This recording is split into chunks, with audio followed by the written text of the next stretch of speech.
Gracias, Señor, por el privilegio de estar en los ríos de agua viva. Gracias.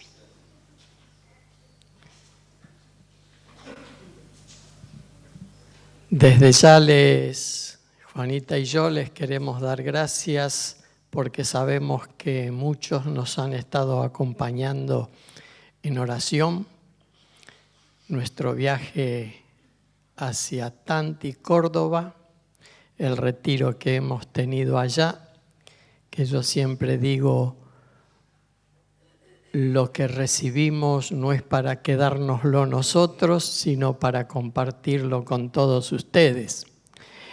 Y ha sido tan abundante lo recibido y me venía en mente de una visión que tuvo uno de nuestros hermanos mayores cuando hace 50 años ya que se conmemoró ahí en el retiro los 50 años del derramamiento del Espíritu Santo en medio nuestro, aquí en la Argentina, que no fue el único lugar, sino por varios países del mundo ha habido un derramamiento del Espíritu Santo. Y como buena noticia, el predicador invitado, Eddie Leo de Tailandia, allá hay como una contradicción, porque por un lado están padeciendo persecuciones, pero por el otro lado hay un avivamiento, un renuevo, dar la vida por Cristo. Literalmente dan la vida por Cristo.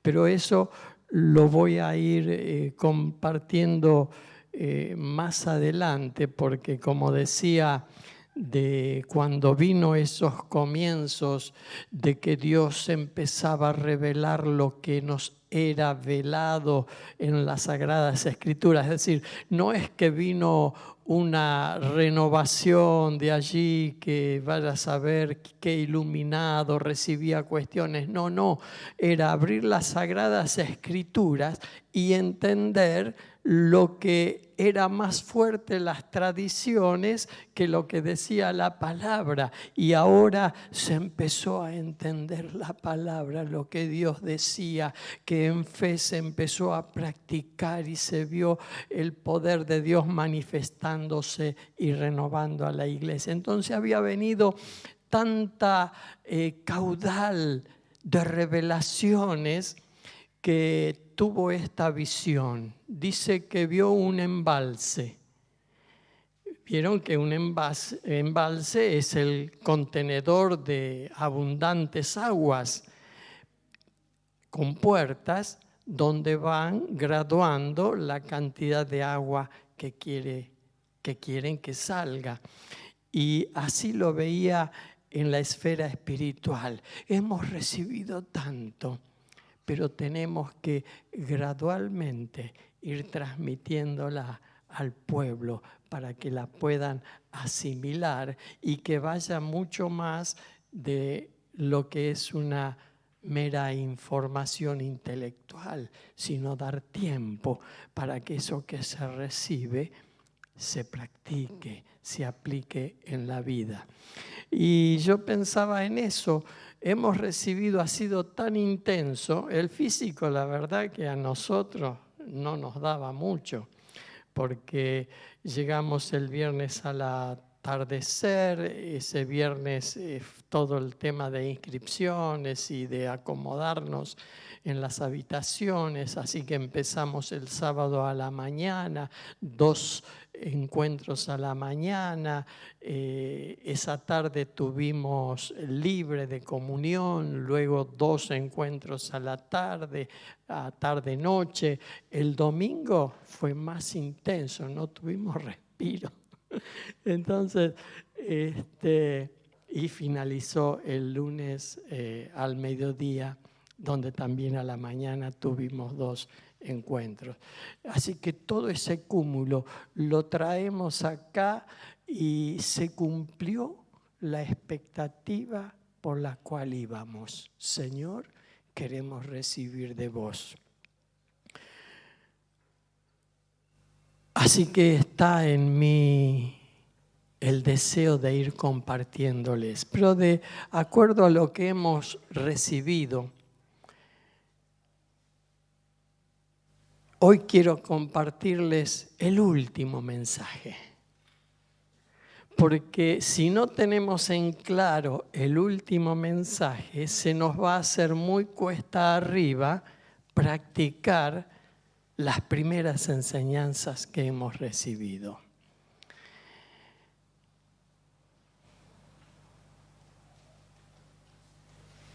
Y esta última exposición la hizo Oscar Marcelino, muchos lo conocen. Y él nos habló de la dimensión del espíritu.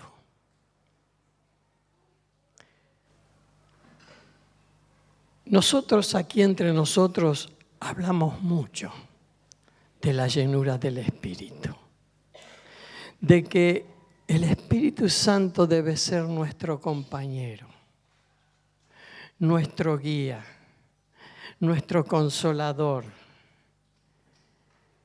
que ya tiene que haber pasado el tiempo de ignorarle. Porque si el cristiano vive sin el Espíritu Santo, lo vive por sus propias fuerzas, llega a un punto que se cansa, que desmaya, que se cae. Y es un cristiano sin brillo, porque se mueve con el convencimiento de que cree, pero lo hace por sí mismo. Y cuando Oscar Marcelino nos habla de la dimensión del espíritu, dice así: una reunión en la dimensión del espíritu se transforma en un encuentro con Dios. Porque el Señor está presente, tomamos conciencia de ello y cada corazón lo siente. Lo presenta como un hecho y es la reflexión que nos merecemos cada uno de nosotros. Y lo repito esto. Una reunión en la dimensión del espíritu se transforma en un encuentro con Dios. Porque el Señor está presente y cada corazón lo siente, lo experimenta, lo vive. La fe se vuelve viva, la palabra cobra vida, la fe, la palabra, el espíritu se mueve. Hay quienes están dominados por la dimensión de la mente, de lo racional. El conocimiento intelectual, donde la mente prevalece sobre el espíritu. Pero el derramamiento del espíritu nos lleva a otra dimensión, a la dimensión del espíritu. Nuestro espíritu lleno del Espíritu de Dios. Y cuando esto ocurre, todo cambia, todo comienza a transformarse. Para ello se requiere sed espiritual, sentir la necesidad de un avivamiento. De esa manera se abre una nueva dimensión en nuestras vidas, la dimensión del Espíritu. El Espíritu nos conecta con la dimensión celestial, con el trono de Dios, con la multitud de ángeles que le alaban en la dimensión eterna. La esencia que no podemos perder es la presencia de Dios. Es el Espíritu, el encuentro con Dios.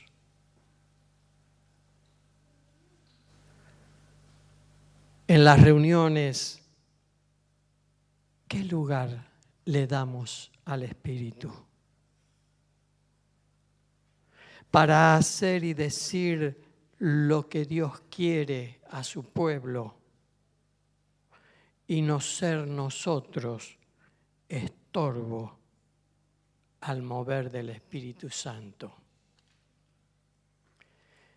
Eso es lo que no podemos perder, lo que no podemos dejar.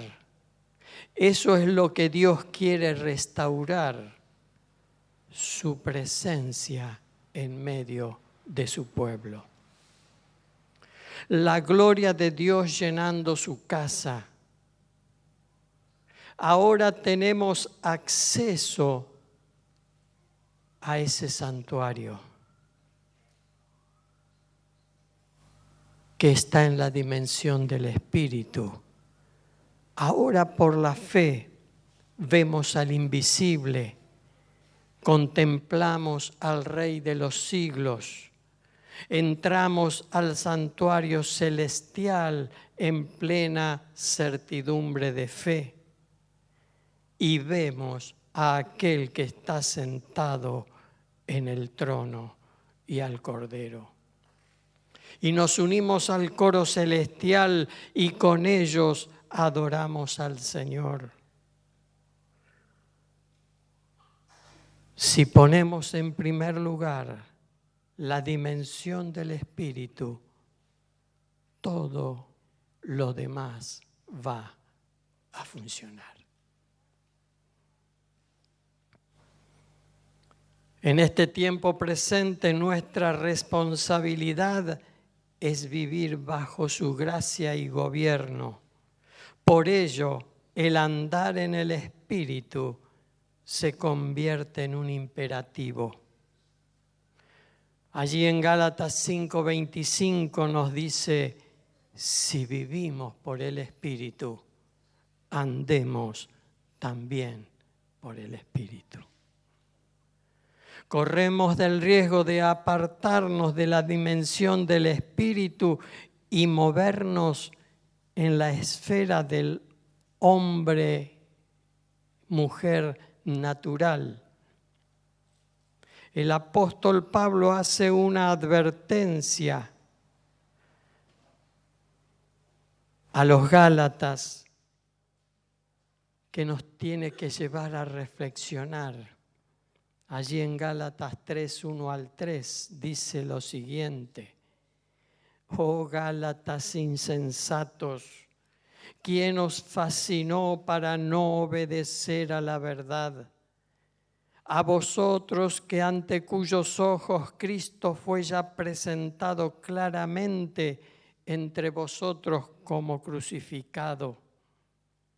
Tan necios sois, que habiendo comenzado por el Espíritu, ahora vais a acabar por la carne.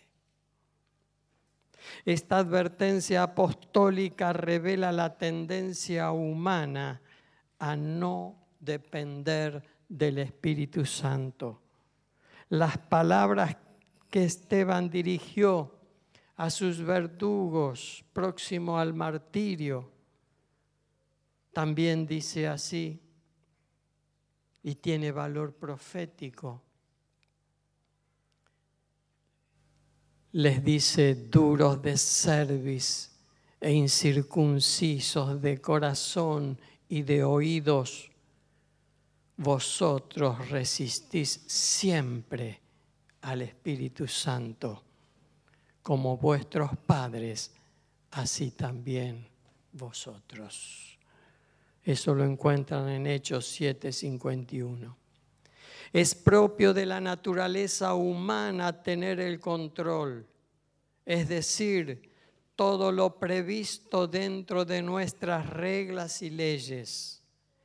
Cuando el Espíritu se manifiesta, nos desorientamos, disentimos y queremos encauzar su mover de acuerdo a lo que aprobamos o reprobamos.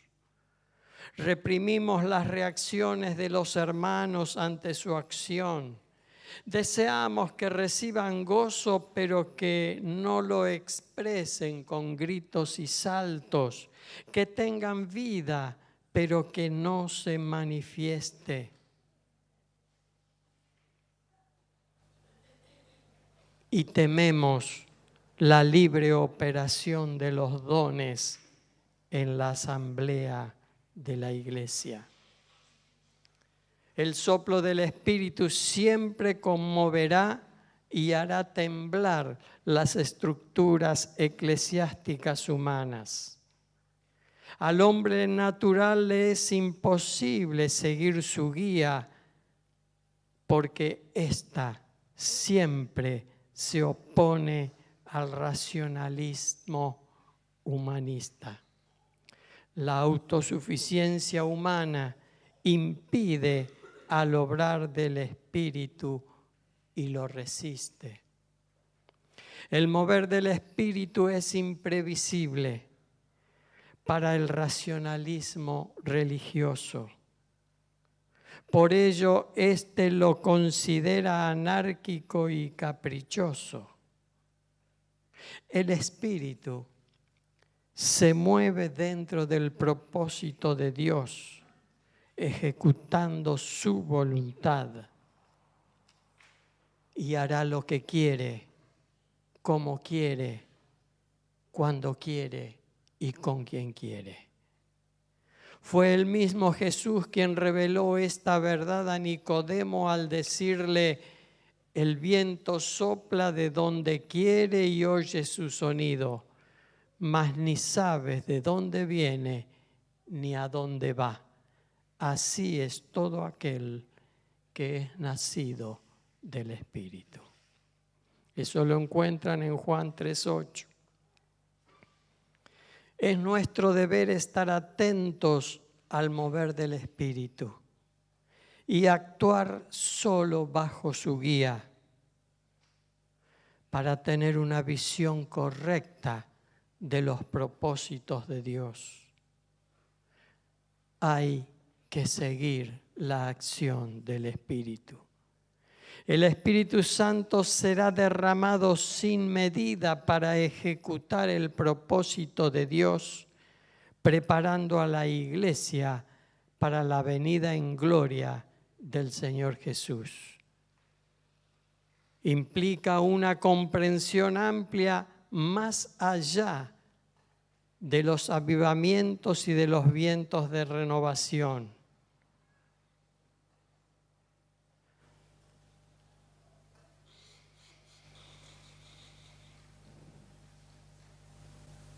Hay una expectativa de la renovación total de la iglesia y su victoria final. El Pentecostés no es un hecho histórico concluido.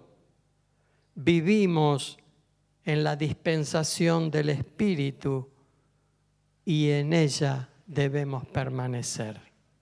Debemos mantener la conciencia de su presencia. Cuando los discípulos navegaban con Jesús por el mar de Galilea, sobrevino una gran tempestad de viento que echaba las olas en la barca y la anegaba. Jesús estaba dormido en la popa, en la parte de atrás. Más o menos tienen esa historia.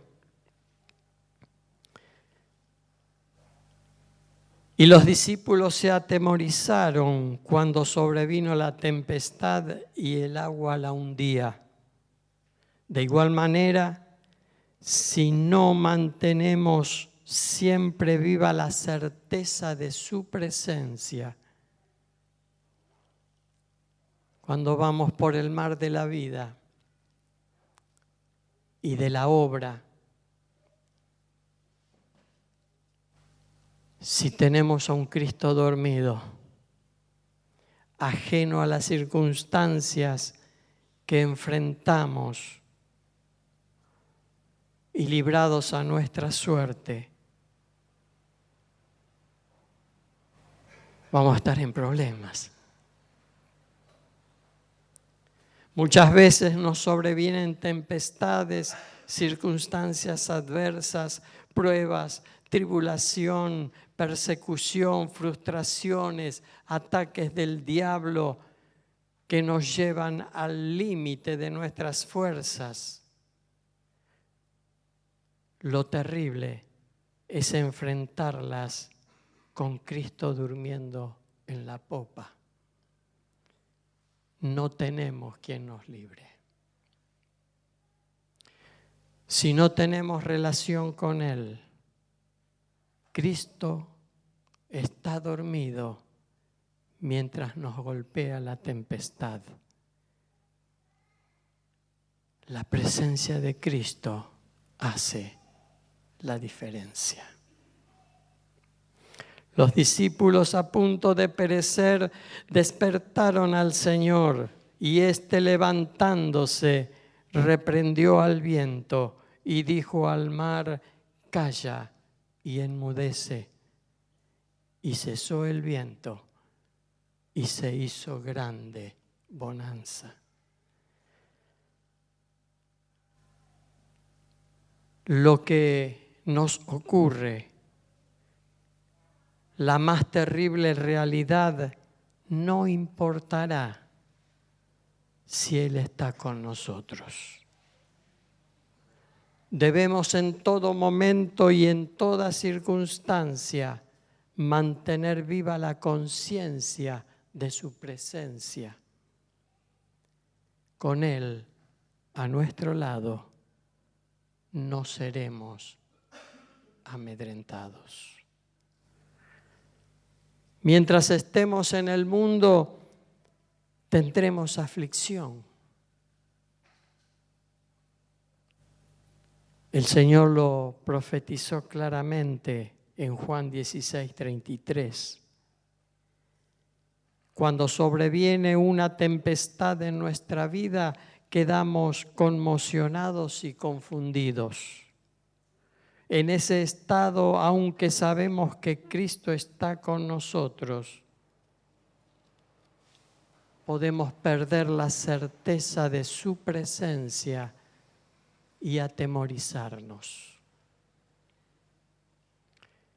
Él nunca nos abandona.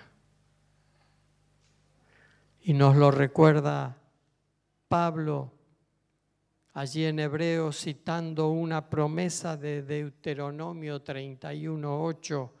Allí dice: no te dejaré ni te desampararé. Todos los que vivimos una comunión con Dios, estamos continuamente a salvo, bajo su protección. Por eso gozamos de una paz constante. El verdadero creyente habita al abrigo del Altísimo.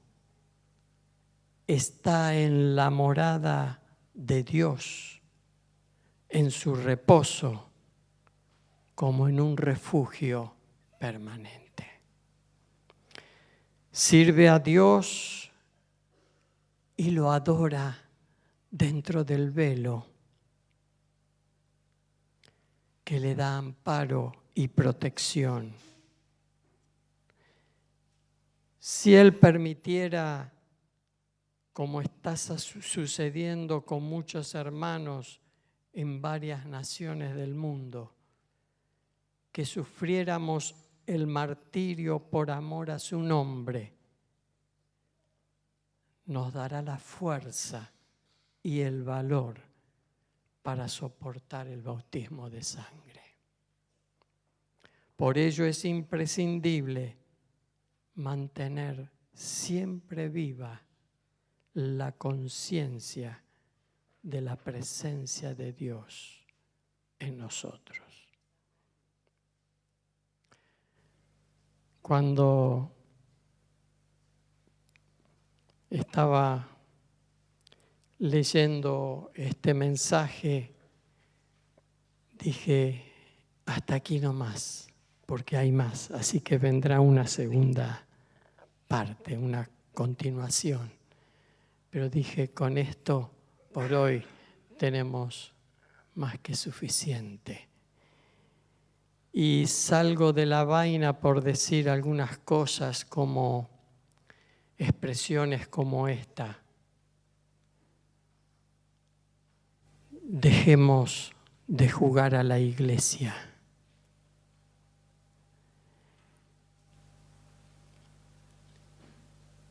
Porque nos mostró cosas como las que están padeciendo nuestros hermanos allí en Tailandia, y también nos dijeron, trajo fotos, por favor, no saquen fotos, no por medio de las redes, no traten de extraer nada de esto, porque haciendo lo contrario se pone en peligro a muchos por la persecución que está habiendo allí. Muertos, arrasan poblados, arrasan iglesias, matan gente, fotos de hermanos nuestros mutilados. Nos mostró la foto de un muchachito que tenía su miembro cortado y alguien le pregunta y dice, pero ¿por qué no los matan como hacen en otros casos?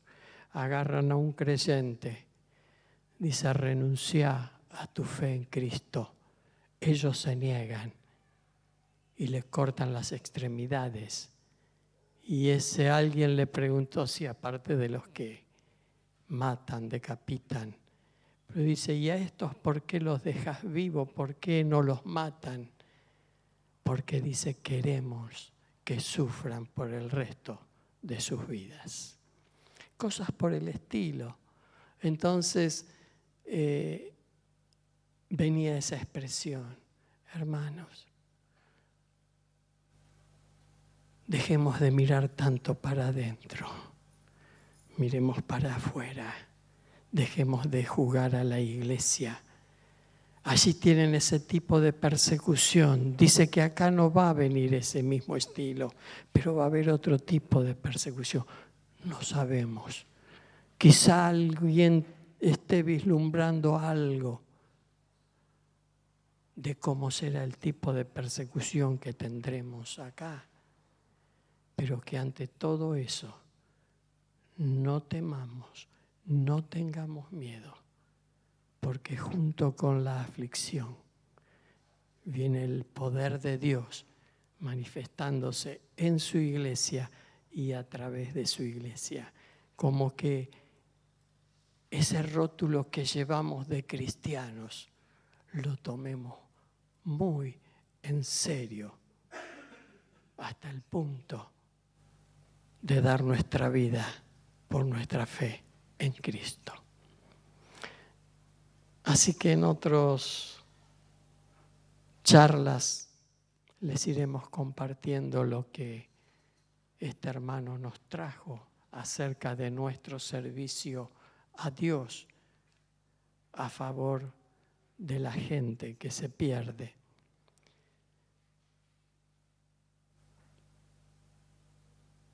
Y consideré muy importante esto, de que la presencia de Dios more en abundancia en nuestras vidas, que es el poder que necesitamos para enfrentar en victoria todo lo que debamos hacer por causa del Señor. No en vano dice allí en Hechos 1:8 que lo tenemos tan conocido: y recibirán poder cuando haya venido sobre ustedes el Espíritu Santo. Oramos. Señor, gracias una vez más por habernos llamado a tu reino. Gracias por habernos escogido y hacernos hijos tuyos.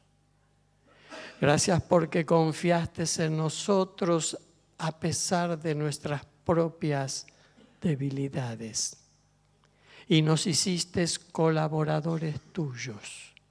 Nos hiciste embajadores tuyos para que vayamos y le digamos a aquellos que se pierden, así como otros nos lo dijeron a nosotros: hay un Dios, hay esperanza para vos. Cree en el Señor Jesucristo. Queremos vivir y hacer de esta manera, Señor. Por eso confiamos y te rogamos una vez más: ven, Espíritu Santo, a nuestras vidas. Ven, Señor, ven, seas vos en nosotros, seas vos a través nuestro, seas vos usándonos para tus propósitos eternos. Que así sea con cada uno de nosotros. En el nombre de Jesús.